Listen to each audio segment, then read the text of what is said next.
After Suryavanshi বহু বছর পর অক্ষয় কুমারের কোনো সিনেমার জন্য এই লেভেলের হাইপ দেখা যাচ্ছে, যেখানে টুইটারে রীতিমতো ট্রেন্ডিং হচ্ছে, ফেসবুকে সোশ্যাল মিডিয়াতে পোস্ট হচ্ছে, বিভিন্ন পেজ থেকে অনেক দিন পর এই দৃশ্য দেখা যাচ্ছে।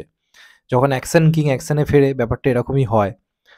এবার এতদিন ধরে যে বিভিন্ন রকম ট্রোলিং হয়েছে অক্ষয়কে নিয়ে, বিভিন্ন সময় ভুলভাল সিনেমা চুজ করার জন্য, পরপর ব্যাক টু ব্যাক ফ্লপ দেওয়ার জন্য, এবার অক্ষয় কুমার কিন্তু কামব্যাক কিং। বহু সময় দারুণ, দারুণ কিছু কামব্যাক ঘটিয়েছে এবং অক্ষয় কুমারের ক্যারিয়ার এইভাবেই গেছে। কখনো যে একদম মানে সমানভাবে গেছে, ভালো গেছে এমনটা নয়। যখন ও ফর্মে ফেরে ভাই কাঁপিয়ে দেয়। বছরে ৪-৫টা হিট হলে হিট দিয়ে যাবে। এরম ধরনের ব্যাপার ওর মধ্যে রয়েছে। এবার এতদিন ধরে যে এত ট্রোলিং হয়েছে, এটা ওটা হয়েছে, যে কারণে এখনো কিছু লোকের মধ্যে বিএমসিএম নিয়ে নানা রকম নেগেটিভিটি চলছে যে এটাও ফ্লপ হবে, হ্যান হবে, ত্যান হবে।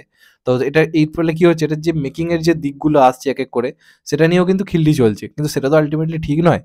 কারণ এখনো অব্দি বিএমসিএম এর যে কটা পোস্টার বেরিয়েছে, সেগুলো কিন্তু দুর্ধর্ষ। দেখুন, ফার্স্ট অ্যানাউন্সমেন্ট ভিডিওটাও ভালো ছিল, যেটা আমরা দেখেছিলাম, তখন লোক অ্যাকসেপ্ট করেছিল। এবার ওই টাইমটা অক্ষয় কুমারের টাইম ছিল বলে টিজারটা মারাত্মক হিট হয়। তারপর তো খারাপ একটা সময় আসে, যেটার ফল এখনো নানা রকম জায়গায় লোককে বলতে শুনছি, এটা ঠিক নয়, ওটা ঠিক নয়, এই পোস্টারটা ঠিক হয়নি।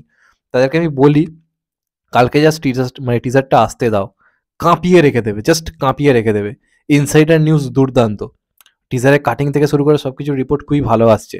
এবার কেমন কি সেটা তোমরা কালকেই জানতে পারবো। কিন্তু একের পরে যে পোস্টারগুলো বার করছে না, সেগুলো দারুণ। প্রত্যেকটা পোস্টারের যে কোয়ালিটি বা পোস্টারগুলোর যে মান, দারুণ কিন্তু। এর আগে যে একটা পোস্টার বার করেছিল, সেটাও দারুণ লেগেছিল, এবং আজকের পোস্টারটা তো জাস্ট আগ লাগিয়ে দিয়েছে।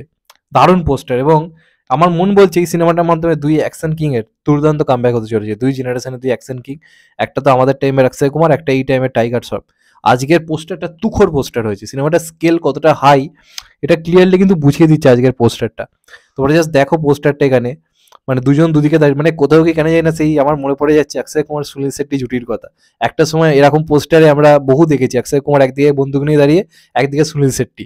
আজকে সুনীল শেট্টি একটু হলেও হারিয়ে গেছে, তো এখন টাইগার শ্রফকে নিয়ে কাজে লাগাতে হচ্ছে। বা বহু আগে অক্ষয় কুমার সৈফ আলী খানের এরকম অনেক পোস্টার আসতো।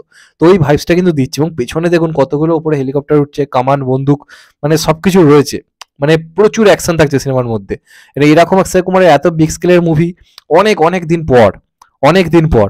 মানে বলিউডে অ্যাকশন জিনিসটা প্রথম কিন্তু, মানে হাই কোয়ালিটি অ্যাকশন, এটা কিন্তু স্টার্ট করেছিল অক্ষয় কুমার। কোনো রকম ভোলার জায়গা নেই। আজকে শাহরুখ, সালমান এরা করছে বটে, কিন্তু প্রথম অ্যাকশন হিরো, তার নাম্বার ওয়ান অ্যাকশন হিরো কিন্তু অল টাইম অক্ষয় কুমারই থেকে যাবে।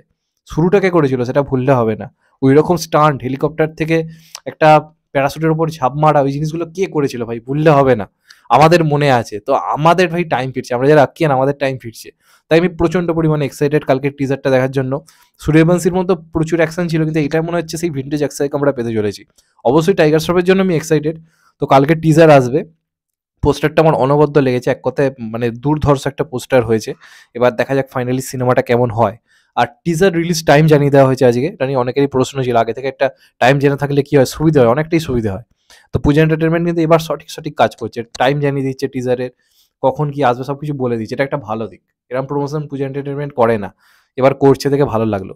তো কালকে টিজার আসতে চলেছে ঠিক সকাল 10টার সময় পূজা এন্টারটেনমেন্টের ইউটিউব চ্যানেলে। হ্যাঁ, ঠিক কালকে 10টার সময় কিন্তু টিজার আসছে।